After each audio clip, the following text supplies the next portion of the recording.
नमस्कार, मी Bhushan Karandikar. DA doctors या विशेष कार्यक्रमात आपलं स्वागत. आज आपण चर्चा करणार आहोत आर्थरायटिस या आजाराविषयी. खरं तर आर्थरायटिस हा आजार नेमका आहे काय, या आजाराची लक्षणं काय आहेत, या आजाराकडे दुर्लक्ष केल्याने कोणते दुष्परिणाम आपल्याला भोगावे लागू शकतात आणि या आजारावरती नेमके उपाय काय आहेत, या आजारावरती होमिओपॅथीमध्ये नेमके उपाय काय आहेत आणि नम होमिओपॅथी यावरती नेमके कोणते उपाय करतं ज्यामुळे या आजारापासून रुग्णांना लवकर दिलासा मिळतो, या सगळ्या विषयी आपण आज जाणून घेणार आहोत. आणि याविषयी आपल्याला अधिक माहिती देण्यासाठी आमच्या स्टुडिओत आले आहेत डॉक्टर आपलं स्वागत. नमस्कार डॉक्टर, सुरुवातीला आम्हाला सांगाल की आर्थरायटिस हा आजार नेमका आहे काय आणि या आजाराची लक्षणं आपण कशी ओळखायची? तर आजचा आपला विषय जसं की तुम्ही विचारलंय की संधिवात म्हणजेच आर्थरायटिस म्हणजे नेमकं काय. तर आर्थरायटिस म्हणजे काय की ऑर्थो प्लस आयटिस. तर यामध्ये काय असतं की हाडांवरती आलेली सूज, त्याला आपण आर्थरायटिस असं म्हणतो. आर्थरायटिस ही एक खूप मोठी टर्मिनॉलॉजी आहे. तर यामध्ये आपल्याला बघावं लागेल की नेमका ऑर्थो म्हणजे हाडांवरती सूज कशा प्रकारे येते किंवा जॉईंटवरती सूज कशा प्रकारे येते. तर नॉर्मली जो आपला एक नॉर्मल जॉईंट असतो, तर तो जॉईंट म्हणजे काय की फक्त दोन हाडांचं जोडणं म्हणजे एक जॉईंट तयार होणं असं नाहीये. तर त्या दोन हाडांना सोबत ठेवण्यासाठी, त्याचं प्रॉपर एक स्ट्रक्चर मेंटेन करण्यासाठी त्याला भरपूर गोष्टी सुद्धा मदत करत असतात. जसं की दोन हाडांना जोडून ठेवण्यासाठी त्यावरती एक मेम्ब्रेन असतं ज्याला आपण सायनोव्हियल मेम्ब्रेन असं म्हणतो. हे सायनोव्हियल मेम्ब्रेन काय करतं की त्या दोन हाडांची पकड घट्ट करून ठेवतं एकमेकांसोबत. सो तेव्हा ते जे सायनोव्हियल मेम्ब्रेन असतं त्याच्या आतमध्ये एक लिक्विड सारखा प्रकार असतो, त्याला ऑइल सारखं पण आपण म्हणू शकतो, ज्याला आपण सायनोव्हियल फ्लुइड असं म्हणतो. हे जे फ्लुइड असतं हे आपल्या शरीरामध्ये किंवा त्या जॉईंटमध्ये एक लुब्रिकेशनचं काम करत असतं. तर आजचा आपला विषय जो आहे आर्थरायटिसचा, तर तेच आपल्याला जाणून घ्यायचंय की नेमकं हे आर्थरायटिस म्हणजे काय असतं. सो हे आर्थरायटिस म्हणजे काय की एक इन्फ्लमेटरी डिजनरेटिव्ह डिसीज आहे. इन्फ्लमेटरी डिजनरेटिव्ह डिसीजला जर आपल्याला साध्या भाषेत समजून घ्यायचं झालं तर काय असेल की हाडांवरती एक प्रकारची सूज यायला लागते. ओके, तर ती जी सूज असते तर ती नेमकी का बरं येते. युजली आपण बघतो की जसं जसं वय वाढतं तसं तसं सांधेदुखीचा त्रास जास्त वाढायला लागतो. सो बेसिकली काय होतं ना की ॲज पर एज जसं जसं ते वाढणार त्यानुसार कॅल्शियमची लेवल आपल्या शरीरामध्ये कमी होते. कॅल्शियम म्हणा, व्हिटॅमिन डी म्हणा किंवा व्हिटॅमिन ई, फॉस्फरस ह्या ज्या गोष्टी असतात त्या शरीरासाठी खूप महत्त्वाच्या आहेत. त्या हाडांसाठी खूप जास्त पोषक द्रव्य म्हणून काम करतात. सो जेव्हा त्या गोष्टी कमी होतील तर तेव्हा काय होणार की आपल्या शरीरामध्ये ही जी हाडं असतात ती हाडं म्हणजे कॅल्शियमनी बनलेली असतात. खूप टणकपणा असतो हाडांमध्ये. जसं जसं वय वाढणार तसं काय होणार की त्या हाडांमधलं कॅल्शियम बाहेर फेकलं जाईल शरीराच्या वापरासाठी, कारण की शरीरामध्ये कॅल्शियम कमी पडतंय. सो जेव्हा आपलं हे जे कॅल्शियम असतं हे बाहेर फेकलं जाणार तर तेव्हा तिथे हाडांची झीज व्हायला लागते. ओके, तर ही जी हाडांची झीज असते तर शरीराचं एक फंक्शन असतं की कुठलं पण जर शरीराला त्रास होतोय तर त्या शरीराला आपल्याला एक डिफेन्सिव्ह मेकॅनिझमसाठी तो एक रेडी असतो. म्हणजे काही पण त्रास झाला तर ते शरीर आधी स्वतः लढायचा प्रयत्न करतं, आधी स्वतः सपोर्ट करायचं किंवा रिकवर करायचं काम करत असतं. तर ही जी झीज होण्याची जी प्रक्रिया आहे जर ही सातत्याने चालत राहिली त्या पेशंटमध्ये किंवा त्या व्यक्तीमध्ये तर काय होणार की शरीर काय करतं की ते जे कॅल्शियम डिपॉझिशन कमी झालेलं आहे तर ते शरीर ते कमी झालेल्या किंवा कमकुवत झालेल्या हाडाला वाढवण्याचं काम करतं, म्हणजेच तिथे सूज आणण्याचं काम करतं. म्हणजेच आपण काय म्हणतो इन्फ्लमेशन येते एका प्रकारे. डिजनरेशन म्हणजे झीज झालेली आहे म्हणून इन्फ्लमेटरी डिजनरेटिव्ह डिसीज आपण याला एक शॉर्ट मध्ये म्हणू शकतो की संधिवाताचा जो त्रास असतो यामध्ये हाडांवरती झीज येऊन हाडांवरती सूज यायला लागते. आणि ही हाडांवरती आलेली जी सूज असते ही त्या पेशंटसाठी किंवा त्या व्यक्तीसाठी खूप जास्त त्रासदायक ठरू शकते. डॉक्टर, आर्थरायटिस या रोगाविषयी आपण आपल्याला सांगताय या सगळ्या प्रेक्षकांना. मात्र महाराष्ट्रभरातनं फोन कॉल्स यायला सुरुवात झाली. आपण काही प्रेक्षकांचे फोन कॉल सुद्धा घेऊयात आणि त्यांचा काय प्रश्न नेमका जाणून घेऊयात. आपल्याला पहिला प्रश्न विचारतायत. नमस्कार, आपलं नाव सांगा, आपण कुठून बोलताय? मी ओंकार बोलतोय. डॉक्टरांची प्रश्न विचारत होता. ओंकार, आपला प्रश्न थेट डॉक्टरांना विचारा आणि प्रश्न विचारताना कृपया टीव्हीचा आवाज बंद ठेवा. मॅडम नमस्कार. नमस्कार. 6 महिन्यापासून जॉईंट पेन व्हायला लागलेत मॅडम. ओके, कुठले जॉईंट कुठले सांधे दुखतात तुमचे, असं काही आहे का? जे हातांचे वगैरे सांधे वगैरे दुखायला लागलेत आणि त्याआधी मला एक व्हायरल मध्ये हे होऊन गेला होता, मला चिकनगुन्या झाला होता. किती वर्ष आधी झालेलं हे? चिकनगुन्यावर मला 1 वर्ष झालं मॅडम. बरोबर. आणि जॉईंट पेन तुमचं साधारण 6 ते 7 महिन्यांपासून चालू झालंय का? हो मॅडम. ओके ओके, ठीक आहे ठीक आहे. तर बघा, हा जो प्रकार आहे, तुम्ही जसं सांगितलं की चिकुनगुनियाचा फीवर येऊन गेला 1 वर्षाआधी आणि त्यानंतर तुम्हाला जॉईंट पेन चालू झालंय. तर जसं की आपण आता पण बोललोय की व्हायरल आर्थरायटिस नावाचा एक प्रकार असतो. हा एक इन्फेक्शियस आर्थरायटिस म्हणू शकतो आपण याला. यामध्ये काय होतं की जेव्हा पण तुम्हाला व्हायरल इन्फेक्शन झालंय, सपोज फॉर एक्झाम्पल 1 वर्षाआधी तुम्हाला चिकुनगुनिया झालाय, तुम्हाला फीवर आलंय, जॉईंट पेन वगैरे चालू झालं असेल, तेव्हा तुम्ही भरपूर मेडिसिन्स वगैरे घेऊन त्यावेळेला ते बरं केलंय. पण जो व्हायरसचा जो एक प्रकार असेल किंवा त्याचा एक परिणाम झालेला आहे शरीरावरती, तो परिणाम अजून सुद्धा तुमच्या जॉईंटवरती दिसतोय. तर याला आपण व्हायरल आर्थरायटिस म्हणू शकतो. तर मेन आपल्याला इथे काय करायचंय की कुठल्याही प्रकारचं पेन किलर असो, स्टिरॉइड असो किंवा इंजेक्टेबल्स वगैरे न वापरता होमिओपॅथिक उपचार पद्धतीने आपण तुम्हाला नक्कीच चांगला रिझल्ट देऊ शकतो या केसमध्ये.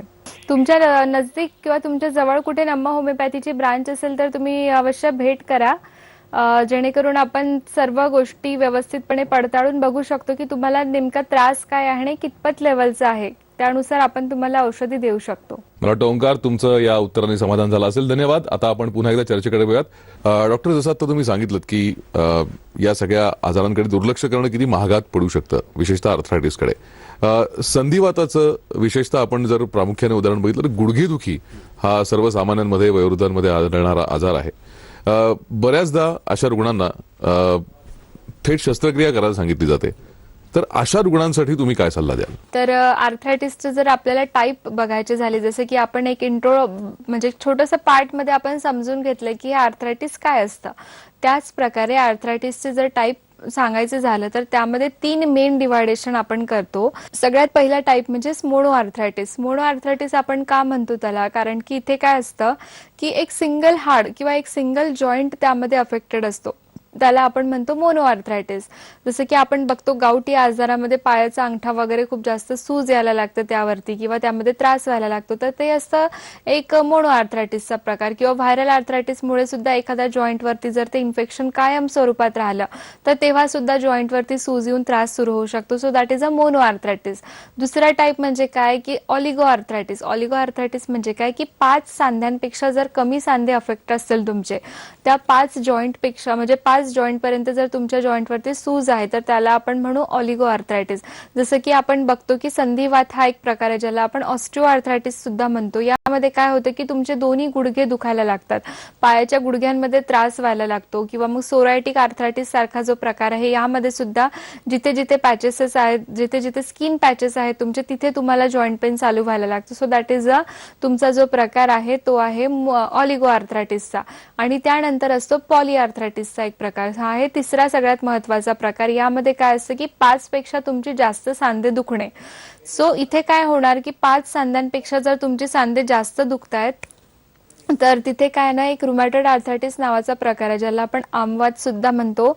आमवातामध्ये काय होतं की रक्तामध्ये एक रुमॅटॉइड आर्थरायटिस नावाचा फॅक्टर असतो, तो पॉझिटिव्ह जर असेल, भरपूर वेळेस आपल्याला बघायला मिळतं की सिरो पॉझिटिव्ह आर्थरायटिस म्हणजे काय की आरए टेस्टची जी तपासणी आहे ती पॉझिटिव्ह आहे, पण कधी कधी काय होतंय की आरए टेस्ट ही निगेटिव्ह येते, पण तरी सुद्धा पेशंटला संधिवातासारखी लक्षणं दिसत आहेत. So that is a sero negative rheumatoid arthritis असं आपण म्हणतो. रुमॅटॉइड आर्थरायटिसमध्ये काय होतं की 5 पेक्षा जास्त जॉईंट अफेक्ट होतात, म्हणून त्याला आपण पॉली आर्थरायटिसमध्ये कन्सिडर करू शकतो. अँकिलोजिंग स्पॉन्डिलायटिसला सुद्धा आपण पॉली आर्थरायटिसमध्ये कन्सिडर करू शकतो. सो हे झाले मेन टाईप. इथे आपल्याला काय करायचं असतं की सगळ्यात पहिले आपल्याला पेशंटचे जॉईंट बघायचे आहेत की लुक वाईज ते आपल्याला नॉर्मल दिसत आहेत का, की ते एक स्ट्रक्चरल चेंजेस आपल्याला काही मिळत आहेत का बाबा. जसं की आपण गुडघ्यामध्ये बघितलं की जेनू व्हाल्गस आणि व्हायरस ह्या 2 कंडिशन आपण बघतो की जिथे जॉईंट डिफॉर्मिटी होऊन पायांमध्ये कर्वेचर यायला लागतं. सो दॅट इज ऑस्टिओ आर्थरायटिसमुळे येणारे चेंजेस. तर ही एक स्ट्रक्चरल चेंजेस आहे. तर आपल्याला बघायचं आहे की जो पण पेशंट आपल्याकडे येतोय त्याचे प्रत्येक जॉईंट हे नॉर्मल रेशोमध्ये आहेत का, ते प्रॉपर जागेवरती आहेत का, त्यानंतर त्या जॉईंटची मुवमेंट वगैरे व्यवस्थित होतीये का बाबा, हे पण आपल्याला खूप जास्त महत्त्वाचं गोष्ट आहे की जॉईंट लुक वाईज तर नॉर्मल आहे बट कुठे स्टिफनेस आहे का, कुठे मुवमेंट रिस्ट्रिक्शन आहेत का, हे पण आपल्याला बघायचं असतं. आणि पेशंटला ते जॉईंट नॉर्मल फील होत आहेत का, पेशंटला त्याचा काही त्रास होतोय का. कधी कधी कसं असतं की मुवमेंट रिस्ट्रिक्शन नाही आहेत किंवा मग आपल्याला लुक वाईज पण ते नॉर्मल दिसते, पण पेशंटला कुठेतरी एक पेनफुल आपण म्हणू फिलिंग असते सतत की हे दुखतंय ते दुखतंय. तर हे काय काय झालं ना की कुठेतरी एक अर्ली स्टेजेसचे सिम्पटम आपण याला म्हणू शकतो. जर आपण पेशंटला अर्ली स्टेजवरती ओळखू शकलो तर काय होणार की आपण त्याला त्रास जो होणार आहे पुढे जाऊन आपण त्याला वाचवू शकणार. तर हे झालं एक आर्थरायटिस मध्ये नॉर्मल आपण बघितलं की लुक वाईज, फील वाईज आणि मुव्हेबिलिटी वाईज आपल्याला बघायचं असतं. त्यानंतर अजून काय बघू शकतो आपण आर्थरायटिस मध्ये, सगळ्यात महत्वाचं काय आहे की एक जॉईंट आहे. होमिओपॅथिक मेडिसिन्सने आपल्याला काय करायचं असतं की जे डिजनरेटिव्ह प्रोसेस स्टार्ट झालेली आहे तिला कुठेतरी आपल्याला थांबवायचं असतं. तो जो जॉईंट अफेक्ट झालेला आहे, कुठला पण जॉईंट असो, गुडघा असो, खांदा असो किंवा हाताची बोटं, पायाची बोटं किंवा आपले कोपर म्हणा, मनगट म्हणा किंवा घोटे म्हणा, हे जे जॉईंट असतात युजली याच गोट्यांना याच जॉईंटला आपल्याला त्रास दिसतो. तर ह्या जॉईंटला आपण कशा प्रकारे वाचवू शकू हे सगळ्यात महत्वाचं असणार. सो त्यानंतर अजून सगळ्यात महत्वाचे जे टाइप्स आपल्याला बघायला मिळतात आर्थरायटिस या टॉपिकमध्ये, तर आर्थरायटिसमध्ये सगळ्यात महत्वाचा टॉपिक आहे आमवात, ज्याला आपण रुमॅटॉइड आर्थरायटिस असं सुद्धा म्हणतो. त्यानंतर ऑस्टिओ आर्थरायटिस म्हणजे ज्याला आपण संधिवात असं म्हणतो. डॉक्टर, आणखीन एक प्रश्न आपल्याला येतोय, आपण तो प्रश्न घेऊयात. नमस्कार, आपलं नाव सांगा, आपण कुठून बोलताय? हॅलो, सुजाता आहे. आता माझं वय वर्ष 30 आहे आणि कोल्हापूरहून बोलते मी. तुम्ही थेट डॉक्टरांना प्रश्न विचारू शकता. अविनाश. हॅलो. हा डॉक्टर. हा, नमस्कार. नमस्कार. आता माझं वय वर्ष 30 आहे आणि जवळपास 6-8 महिने झाले. जसं की आम्ही आता टीव्हीवरती बघतोय नाही की रुमॅटॉइड आर्थरायटिस, आमवाताचे जे लक्षणं दाखवतात त्याचाच त्रास मला पण आहे साधारण. ओके. हाताला सूज वगैरे येते आणि खूप हातांमध्ये वेदना होतात, म्हणजे हाताच्या बोटांमध्ये. अच्छा. तर बघा, जसं की सांगितलं तुम्ही रुमॅटॉइड आर्थरायटिस सारखी लक्षणं तुमच्यामध्ये आढळत आहेत. तर रुमॅटॉइड आर्थरायटिसचा जो आजार असतो यामध्ये काय असतं ना की तुमचे जे शरीरातले छोटे छोटे सांधे आहेत, लहान हाडं जे म्हणतो आपण, म्हणजे आपल्या पायांची बोटं किंवा हाताची बोटं, आपली मनगट, घोटे किंवा कोपर, हे जे हाडं असतात, हे जे जॉईंट असतात, यावरती आधी स्टिफनेस यायला सुरू होतो. स्टिफनेस काय येतो? कारण की जॉईंटच्या वरचं जे कॅप्सूल असतं ना हे खूप कडक बनून जातं. त्यामध्ये ताठरपणा आल्यामुळे काय होतं की तुमच्या ज्या मुवमेंट असतात त्या कुठेतरी रिस्ट्रिक्ट व्हायला लागतात. मुवमेंट करताना किंवा काम करताना तुम्हाला त्रास जाणवू शकतो किंवा सकाळी उठल्यानंतर एक मॉर्निंग स्टिफनेस पण जाणवू शकतो. तर यामध्ये हा जो आजार आहे यामध्ये काय होतंय की हा एक ऑटोइम्युन आजार आहे. ऑटोइम्युन म्हणजे काय की शरीराची जी रोगप्रतिकारक शक्ती आहे ती तुमच्याच शरीरासोबत लढतीये एका प्रकारे. सो त्या प्रोसेसमुळे काय होतंय की तुमच्या हाडांवरती सूज येतेय, तुमचे कॅप्सूल्स जे आहेत ते कुठेतरी सुजतायत आणि तुम्हालाच ते त्रास देत आहेत. इथे आपल्याला काय करावं लागेल की एक कॉन्स्टिट्युशनल मेडिसिन आपण जे म्हणतो की तुम्हाला नेमका तुमचा स्वभाव कसा आहे, मानसिक स्थिती कशी आहे, तुमच्या शारीरिक तक्रारी काय आहेत, आजार सुरू होण्याआधी तुम्हाला काय मानसिक ताणतणाव होता, ह्या सगळ्या गोष्टी जर आपण व्यवस्थितपणे बघितल्या, अभ्यास करून बघितल्या तर तुम्हाला नक्कीच या आजारामधून आपण मुक्त करू शकतो. ओके. आयुष्यभर काही गोळ्या घ्याव्या लागतात या? नाही, कसं असतं की प्रत्येक पेशंटचं एक आपण म्हणतो की इंडिव्हिज्युअलिटी असते. प्रत्येक माणूस हा एक दुसऱ्यांपासून वेगळा असतो. त्याचप्रमाणे औषध देण्याचे प्रकार सुद्धा आपले वेगळे आहेत. एकदा का औषध दिलं तर तुमचं शरीर त्या मेडिसिनला कशा प्रकारे रिस्पॉन्स करतं, तुमच्या बॉडीने सुद्धा तेवढा रिस्पॉन्स देणं खूप महत्वाचं असतो. सो हे लाईफ टाईम मेडिसिन घेण्यापेक्षा आपण म्हणू की तुम्ही एकदा या, व्हिजिट करा. एकदा औषधी चालू केल्यानंतर आपल्याला हळूहळू जसा प्रोग्रेस होत जाईल आजारामध्ये किंवा तुम्हाला फरक पडायला लागेल त्यानुसार आपण पुढच्या गोष्टी डिसाईड करू शकतो. धन्यवाद, तुम्ही आमच्याशी बोललात त्यासाठी. डॉक्टर, आपण पुढची चर्चा सुरू करूयात. तर रुमॅटॉइड आर्थरायटिस मध्ये जसं की आपण सांगितलं की पेन, स्वेलिंग आणि मुवमेंट रिस्ट्रिक्शन ह्या 3 गोष्टी खूप जास्त महत्वाच्या आहेत. जर तुम्हाला गुडघेदुखीचा किंवा सांधेदुखीचा त्रास जर जाणवत असेल तर रुमॅटॉइड आर्थरायटिस मध्ये कसं असतं की त्यामध्ये स्टेजेस वाईज आपल्याला चेंजेस दिसायला लागतात. सगळ्यात पहिल्या स्टेजमध्ये काय होतं की तुमचे जे छोटे छोटे जॉईंट्स आहेत शरीरातली, त्या जॉईंटच्या कॅप्सूलवरती कुठे ना कुठे स्टिफनेस आणि ताठरपणा येऊन काय होतं की ते मुवमेंट हळूहळू कमी व्हायला लागतं, स्टिफनेस यायला लागतो हातापायांमध्ये. ओके. त्यामुळे काय होणार की तुमची जी मूठ वगैरे मारण्याचे ते घट्टपणे तुम्ही मारू शकणार नाही, हातापायांचं हालचाल करू शकणार नाही, काम करताना तुम्हाला काहीतरी दुखणं वगैरे चालू होऊ शकतं. सेकंड स्टेजमध्ये काय होतं की मॉर्निंग स्टिफनेस जास्त व्हायला लागतो. मॉर्निंग स्टिफनेस म्हणजे काय की जेव्हा पण तुम्ही सकाळी उठणार अर्ध्या तासापेक्षा किंवा 1 तासापेक्षा जर ते स्टिफनेस म्हणा किंवा जर ते पेन म्हणा जर ते कायम स्वरूपात राहिलं तर तेव्हा सुद्धा आपण म्हणू शकतो की हा एक रुमॅटॉइड आर्थरायटिसचा प्रकार आहे. थर्ड स्टेजमध्ये काय होतंय की कुठेतरी कॅप्सूलवरती सूज तर आलेलीच आहे, स्टिफनेस तर आलेलाच आहे, हाडांवरती पण सूज येऊन काय होतं की मुवमेंट रिस्ट्रिक्शन व्हायला लागतात हळूहळू. हे मुवमेंट रिस्ट्रिक्शन जर कायम स्वरूपात राहत गेलं तुमच्या शरीरामध्ये तर काय होणार की जॉईंटमध्ये डिफॉर्मिटी यायला वेळ लागत नाही. 4th स्टेजमध्ये आपण काय बघतो किंवा 3rd स्टेजमध्ये आणि 4th स्टेजमध्ये काय बघतो आपण की जॉईंटच्या डिफॉर्मिटीज आपल्याला मिळतात. नॉर्मल जे स्ट्रक्चर असतं जॉईंटचं किंवा जे हाडं आपल्याला प्रपोर्शनमध्ये असायला पाहिजे ते तुमचे व्यवस्थितपणे राहत नाही. त्यामध्ये कुठेतरी तुम्हाला बदल झालेला दिसतो. भरपूर वेळेस आपल्याकडे जॉईंट डिफॉर्मिटीजचे पण पेशंट येतात की असं म्हणजे जॉईंट पूर्ण बदललेले आहेत, त्यांचे आकार सगळे बदललेले, तर ते सरळ होऊ शकतात का? तर कसं असतं ना की आपण शेवटच्या स्टेजवरती येऊन जर आपण ट्रीटमेंट दिली तर आपण त्याला फक्त पुढे जाण्यापासून थांबवू शकतो, पण आपण पूर्णपणे बॅकवर्ड नाही येऊ शकत किंवा पूर्णपणे आपण मागे येऊ शकत नाही, कारण की त्या आजाराकडे तेवढे वर्ष दुर्लक्ष झालेलं असतं किंवा व्यवस्थितपणे ट्रीटमेंट घेतलेली नसते. तर इथे काय होतं ना की आपल्याला जर जाणवतंय की पेन होतंय किंवा तुम्हाला सूज येतंय, तुमच्या मुवमेंट कुठेतरी थांबतायत, तर आपल्याला त्या गोष्टीसाठी जर तुम्ही आत्ताच लक्ष दिलं तर तुम्हाला जॉईंट डिफॉर्मिटी पर्यंत जाण्याची वेळ येत नाही. रुमॅटॉइड आर्थरायटिसमध्ये आणखी काय होतं की इंटरनली स्वेलिंग राहते हाडांवरती, तर त्यामुळे काय होणार की सतत एक फिवरिश फिलिंग राहते शरीरामध्ये, कुठेतरी काहीतरी एक कणकणी जे म्हणतो आपण ते तुम्हाला सतत जाणवत राहू शकते. सो ह्या सगळ्या गोष्टी आपल्याला अवॉइड करायच्या असतील तर लवकरात लवकर ट्रीटमेंट जर घेतली तर नक्की आपण ती अवॉइड करू शकतो. तर आपण ही चर्चा सुरू करणार आहोत, मात्र त्यापूर्वी आणखीन एक प्रश्न आपल्याला येतोय, आपण प्रश्न जाणून घेऊयात. नमस्कार, बोला, आपलं नाव सांगा. माझं नाव किरण आहे. मी बोला, तुम्ही थेट डॉक्टरांना प्रश्न विचारू शकता. हॅलो, हा किरण बोला. हा मॅडम, माझं 30 वर्ष आहे. मॅडम, मला गुडघेदुखी थोडासा गुडघा जास्त असतो थंडीच्या टाइममध्ये आणि बोटं थोडे थोडेसे वाकडे वगैरे काय त्यांचा दिवस शो लागतो त्या पद्धतीने. ओके, कुठले पायाची बोटं म्हणताय की हाताची बोटं म्हणताय? काय म्हणताय? बोटं कुठली दुखतायत तुमची, हाताची की पायाची? हाताचे. हाताची बोटं आणि गुडघा दुखतोय का? हो हो हो.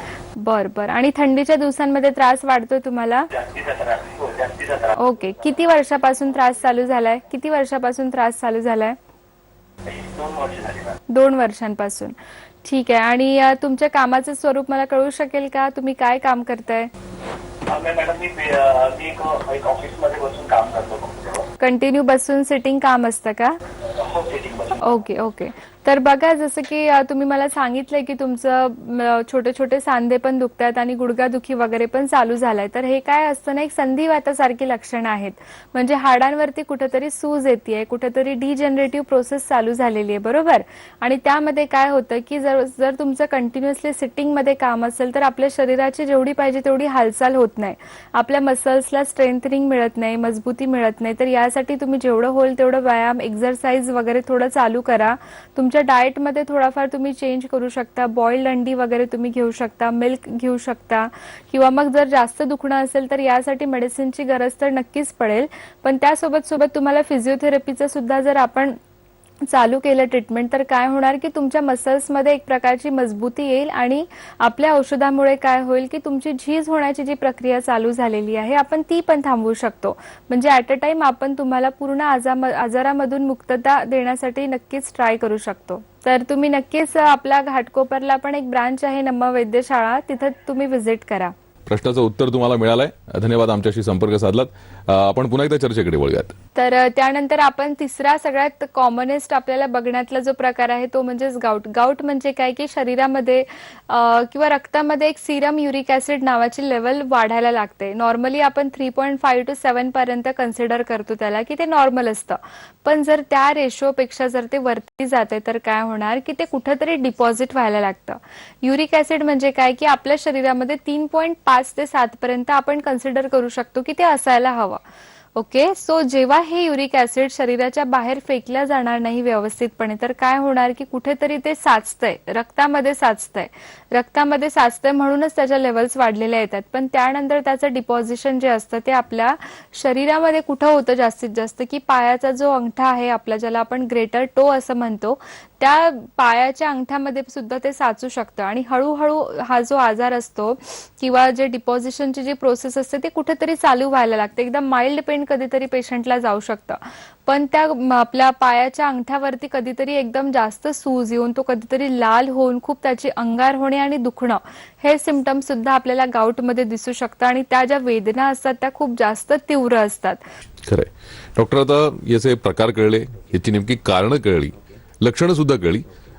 यावरती नम्म होमिओपॅथी नेमके कसे उपचार करतं आणि ही उपचार पद्धती नेमकी वेगळी कशी ठरते? नम्म होमिओपॅथीमध्ये आपण काय करतोय की नॅनोजेनेटिक कॉन्स्टिट्युशनल होमिओपॅथिक मेडिसिन आपण वापरतोय. बरोबर. नॅनो म्हणजे काय की कमीत कमी डोसेसमध्ये असं मेडिसिन दिलं जातं की जे तुमच्या जीन लेवलवरती ऍक्ट करेल. तो जो आजार असतो तो फ्युचर पिढीला पण स्प्रेड नको व्हायला यासाठी सुद्धा आपण प्रिव्हेंटिव्ह पर्पज म्हणून ट्रीटमेंट देऊ शकतो. सो इथे आपल्या मेडिसिन्समध्ये कुठल्याही प्रकारचे केमिकल्स नाहीये, स्टिरॉइड नाहीये. त्यामुळे या मेडिसिनचे तुम्हाला अजिबात साईड इफेक्ट दिसणार नाही, दुष्परिणाम दिसणार नाही. ही पूर्णपणे सेफेस्ट ट्रीटमेंट आपण म्हणू शकतो. इथे आपल्याला काय करायचंय की पेन होतंय म्हणून पेन किलर्स द्यायचं नाहीये किंवा वेदनाशामक औषधी आपण देत नाही, स्पेसिफिक ट्रीटमेंट आपण देत नाही. इथे आपल्याला डिटेलमध्ये पेशंटचा माइंड लेव्हलला समजून घेऊन, पेशंटच्या स्वभावाला समजून घेऊन, नेमका आजार चालू का झालाय आणि कसा झालाय, तेव्हा त्यांची मानसिक स्थिती कशी होती, आताची त्यांची मानसिक स्थिती कशी आहे, ह्या गोष्टी जर आपण व्यवस्थितपणे समजून घेतल्या तर एक कॉन्स्टिट्युशनल मेडिसिन निघते ज्यामध्ये आपण म्हणतो की मेंटल ॲज वेल एज फिजिकल मेकअप. ह्या गोष्टी जर आपण व्यवस्थितपणे घेतल्या तर काय होणार की एक पेशंटचं कॉन्स्टिट्यूशन निघतंय. सपोज फॉर एक्झाम्पल आपल्याकडे 10 पेशंट जरी सांधेदुखीसाठी आले तर त्या 10 लोकांचं कारण वेगळं असू शकतं, 10 लोकांचं दुखण्याचा प्रकार वेगळा असू शकतो, दुखण्याचे टायमिंग वेगळे असू शकतात. त्यामुळे 10 लोकांना आपण सेम औषधी देऊ शकत नाही. प्रत्येकाची ट्रीटमेंट ही वेगळ्या वेगळ्या प्रकारेच डिवाइड केल्या जाते. तर त्याला आपण एक इंडिव्हिज्युअल ट्रीटमेंट म्हणू शकतो, इंडिव्हिज्युअल पर्सनॅलिटीला घेऊन. डॉक्टर, तुम्ही आज इथे आलात आणि इतकी सविस्तर माहिती आम्हाला या आजाराबद्दल दिली, त्याबद्दल आपले आभार. धन्यवाद. डीए डॉक्टर्स या विशेष कार्यक्रमात इथेच थांबतोय. नमस्कार.